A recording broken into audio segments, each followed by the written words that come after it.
우리가 함께 읽은 본문 말씀을 중심으로 광야길이란 제목으로 함께 은혜를 나눠보려고 합니다. 제가 어렸을 적, 그러니까 제가 한 초등학교 1, 2, 3학년 그때쯤 됐을 때는 내비게이션이라는 게 없었습니다. 그래서 가족여행을 갈 때 늘 그 전국 지도를 사서 그 지도를 보면서 길을 찾아다닐 수밖에 없었어요.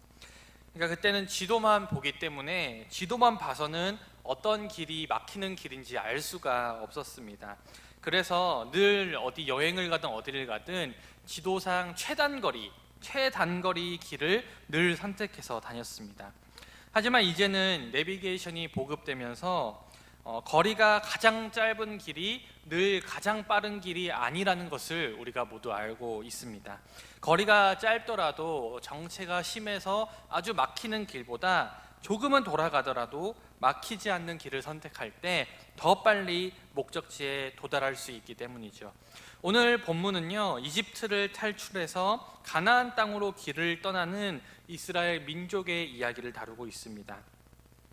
그 당시에 이집트에서 이제 가나안 땅으로 갈 때에는 총 3가지 여행로를 선택할 수가 있었는데, 그렇다면 이스라엘 민족들은 어떤 길을 선택해서 길을 떠나는지 우리가 함께 보려고 합니다.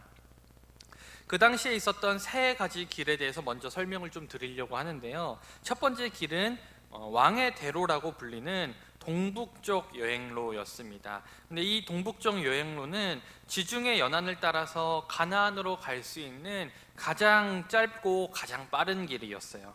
두 번째 길은 중앙 여행로였습니다. 중앙 여행로는 광야를 가로질러서 브엘세바를 통해 가나안 중심으로 직접 향하는 길이었습니다. 그리고 마지막 3번째 길은 남동쪽 여행로였어요. 남동쪽 여행로는 오히려 가나안으로부터 더 멀어져서 아주 돌아가는, 시내반도 남쪽 끝으로 돌아가는 그러한 여행로였습니다. 이 3가지 길 중에서 이스라엘 백성이 어떤 길을 선택해서 갔는지는 사실은 출애굽기 기록만으로는 분명하지는 않습니다. 하지만 우리가 오늘 함께 본 17절 말씀을 통해서 한 가지 알 수 있는 분명한 사실이 있다면, 그들이 가장 가까운 북동쪽 여행로는 그들이 선택한 길이 아니었다라는 사실입니다. 하지만 당시 애굽에서 가나안까지 주로 사용되던 길은요, 그들이 선택하지 않은 북동쪽에 있는 여행로였습니다. 그 길은요, 가나안까지 가장 가깝기도 했지만 그 길이 험하지 않은, 그러니까 대체로 평탄한 길이었기 때문입니다. 때문에 이 길은요, 애굽의 군대가 아시아 지역으로 진출하기 위해 사용되던 군사 도로였으며 상인들도 많이 지나다니는 상업 도로로 사용되던 지역이었습니다. 게다가 이 길을 통해서 가나안까지 간다고 가정해 볼 때 아주 건강한 장년이라면 8일이면은 가나안까지 도달할 수 있었고, 대민족의 이동이라면 약 한 달이면은 가나안 땅에 도착할 수 있었습니다. 하지만 우리가 알듯이 하나님께서는 이스라엘 백성들을 이 길을 통해서 한 달 만에 가나안 땅으로 보내지 않으셨습니다. 오히려 그들을 홍해가 있는 광야의 길로 인도하셨어요. 성경은 이스라엘 자손이 애굽에서 나올 때 대열을 지어 나왔다라고 말합니다. 여기서 대열을 짓다라는 이 의미는 군사적인 용어로서 전투 대형을 이루어서 나왔다라는 뜻이 가지고 있어요. 하지만 이것은 이스라엘이 전쟁을 하기 위해 무장을 하고 나왔다는 말이 아니라, 이 말은 이스라엘 백성이 이집트에서 도망쳐 나왔음에도 불구하고 마치 훈련된 군대가 대열을 이루듯이 아주 정렬된 모습으로 나왔다는 사실을 알려주고 있는 것이죠. 우리가 오늘 말씀을 통해 알 수 있는 또 하나의 사실은, 이스라엘 백성들이 이 출애굽을 할 때, 이집트에서 나올 때 요셉의 해골을 가지고 나왔다라는 사실입니다.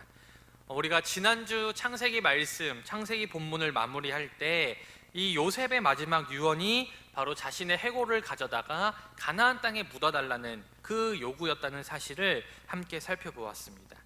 요셉이 그렇게 유언을 했던 이유는 하나님께서 분명히 가나안 땅을 이스라엘 백성들에게 주실 것임을 확신했기 때문이었죠. 요셉이라는 인물은 17세에 고향을 떠나 가나안을 떠나서 이집트에서 평생을 머물렀던 사람입니다. 그리고 그 요셉이 400년이 지난 이후에 드디어 꿈에 그리던 약속의 땅을 향하여 출발하게 된 것이죠. 그리고 여호수아가 훗날 이 요셉의 유고를 세겜 땅에, 가나안의 세겜 땅에 안치하게 됩니다. 물론 400년이라고 생각한다면 너무나도 오랜 시간이 걸리긴 했지만 결국에는 하나님의 약속은 성취된다는 것을 우리가 다시 한번 느끼게 되는 순간이죠. 오늘 말씀을 보니까 숫곳을 떠난 이스라엘이 에담의 진을 쳤다라고 기록하고 있습니다. 그리고 이 에담이라는 지역은 출애굽 당시에만 기록되고 있는 장소예요. 본문과 민수기는 에담이 광야의 끝이다라고 기록하고 있습니다. 즉 광야와 이 가나안 땅의 경계선을 의미하고 있다라는 것이죠. 이 이야기에서 홍해 그리고 에담은요 애굽과 광야의 경계를 나누는 지형입니다. 그러니까 아직 에담에 머물러 있다, 이스라엘 백성들이 에담에 머물고 있다, 홍해를 건너지 않았다, 이러한 사실은요 여전히 그들이 이집트 영토 안에 머물고 있었다는 것을 또한 의미하는 말입니다. 하지만 머지않아서 이스라엘 백성들은 홍해를 가르시는 그 하나님의 역사에 힘입어서 역사의 다음 단계를 광야에서 시작하게 될 것이죠.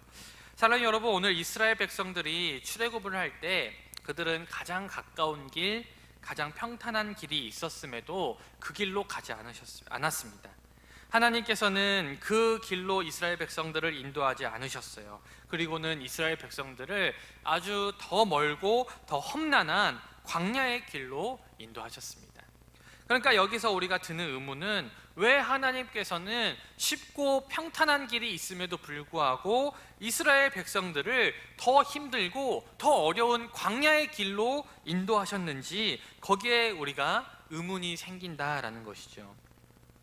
여기에는요 크게 세 가지 이유가 있습니다. 그 첫 번째 이유를 오늘 우리가 함께 본 본문 말씀 17절 말씀을 통해서 알 수가 있습니다. 17절 말씀 함께 보도록 하겠습니다. 시작. 백성을 보낸 후에 블레셋 사람의 땅의 길은 가까울지라도 하나님이 그들을 그 길로 인도하지 아니하셨으니 이는 하나님이 말씀하시기를 이 백성이 전쟁을 하게 되면 마음을 돌이켜 애굽으로 돌아갈까 하셨습니다. 아멘. 하나님께서는요 이스라엘 백성들이 전쟁을 하게 되면 애굽으로 돌아갈까 하여서 그 길로 인도하지 않으셨다라고 이유를 밝히십니다.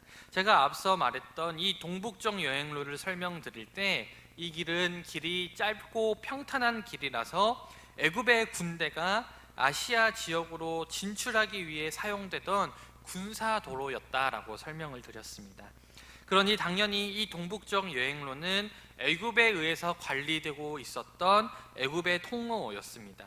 게다가 이 길은 애굽이 이 아시아 지역으로 진격하기에 좋은 길이었기 때문에 늘 애굽의 군대가 상주하던 곳이었어요.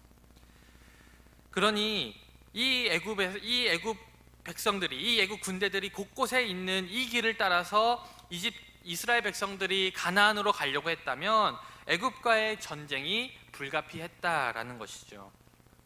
또한 애굽이 관리하는 지역을 벗어나더라도 그 길을 점유하고 있었던 또 다른 백성들과 전쟁을 해야 할 수밖에 없었습니다.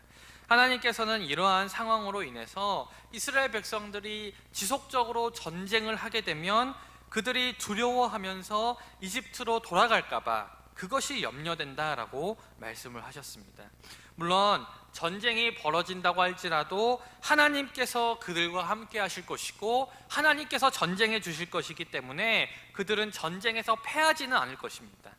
실제로 그들이 광야길을 통해서 가나안을 가는 중에도 여러 번 전투를 치렀지만 그때마다 하나님께서 그들을 보호해 주시고 지켜주셔서 그들이 전쟁에서 승리할 수 있었다는 것을 보게 되죠. 하지만 하나님께서 염려하셨던 것은 이스라엘 백성들이 애굽과의 전투에서 패배하는 것이 아니라 아직 하나님을 온전히 신뢰하지 못하는 그 믿음이 연약했던 이스라엘 백성들이 시작하자마자 전쟁을 치르게 되면 그들의 마음이 흔들릴까 봐 그것을 염려하신 것이었어요. 하나님께서 이스라엘 백성들을 가나안으로 가는 짧고 신속한 길이 아니라 광야의 길로 인도하신 두 번째 이유가 있습니다. 바로 애굽의 군대가 그들을 추격할 위험성이 남아 있었기 때문이죠. 아무리 이스라엘 백성들이 애굽으로부터 멀리 도망친다 할지라도 이 이스라엘 민족의 이동은 남녀노소가 섞여 있는 아주 대민족의 이동이었습니다. 반면에 이스라엘 백성들을 추격할 애굽의 군대는 훈련된 장정들이 말과 병거를 타고 추격하는 속도였습니다. 그러니 그 속도의 차이는 아무리 이스라엘이 멀리 벗어난다 하더라도 금방 애굽의 군대로부터 따라잡힐 수밖에 없는 거리였다라는 것이죠. 그렇기 때문에 하나님께서는 이스라엘 백성들이 뒤에서 추격하는 애굽의 군대에 정신을 팔리지 않고 온전히 가나안 땅으로 집중할 수 있도록 애굽의 군대가 더 이상 추격하지 않도록 만드시는 것이 필요했다라는 것이죠. 그래서 하나님께서는 이 이스라엘 백성들을 어디로 인도하시냐면 광야길을 통해서 홍해로 인도하십니다.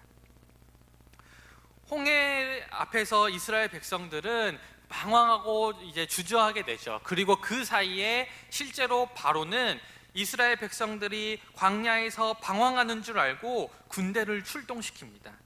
하지만 여러분들이 알다시피 오히려 이 홍해의 일로 인하여서 바로의 모든 군대는 괴멸되게 되고 이스라엘 백성들은 안전하게 홍해를 건너서 가나안 땅으로 길을 떠날 수 있게 되었다라는 것이죠.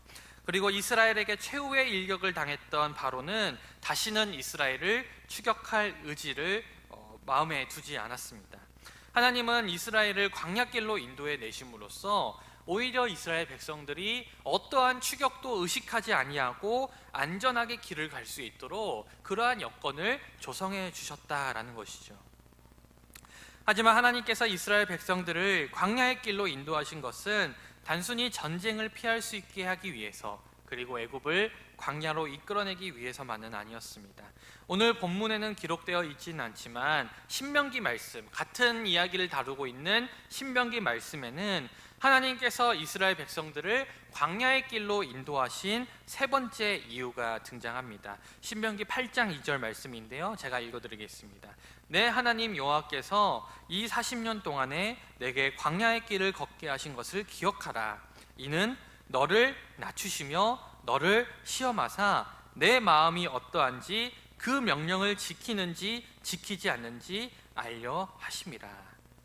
방금 우리가 함께 살펴본 이 말씀에 따르면 하나님께서 이스라엘 백성들을 광야의 길로 인도하신 이유는 바로 그들을 낮추시며 그들을 시험하기 위해서였다라고 말합니다. 즉 이스라엘 백성들이 자신의 힘과 자신의 능력으로 가나안 땅으로 들어갔다고 생각하지 않게 하기 위해서 하나님께서는 그들을 광야의 길로 인도하셨고 그들을 훈련시키셨습니다.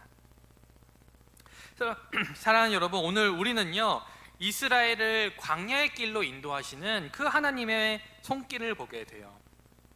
우리가 일반적으로 생각할 때 어떤 길을 갈 때 가장 쉽고 빠른 길로 가는 것이 가장 좋은 길이라고 생각을 합니다.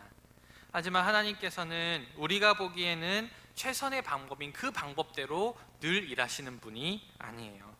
하나님께서는 이스라엘을 애굽에서 약속의 땅까지 가장 빠른 길로 인도하는 대신에 애굽 및 다른 나라와의 전투를 피하게 하시려고 더 먼 길로 인도하셨고 애굽의 최후의 일격을 날리심으로 더 이상 그들이 쫓아오지 않게 하시려고 더 먼 길로 인도하셨고 그리고 무엇보다 광야의 시간 동안 이스라엘 백성들이 진정한 하나님의 백성으로 거듭나게 하기 위해서 그들을 광야의 길로 인도하셨습니다.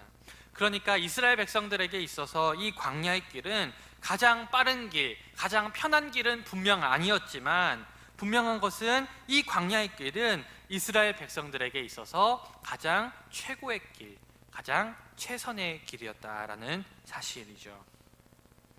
사랑하는 여러분, 이스라엘 민족들이 오늘 약속의 땅을 향해서 광야의 길을 걸어갔듯이 여러분 우리도 하나님의 약속의 땅인 그 하나님의 나라를 바라보면서 이 삶을 살아가는 사람들입니다. 하나님께서 이스라엘 백성들을 이집트에서 탈출시킨 다음에 광야로 보내신 것은 광야가 목적지여서가 아니죠. 광야를 통해서 가나안 땅으로 가기 위해서.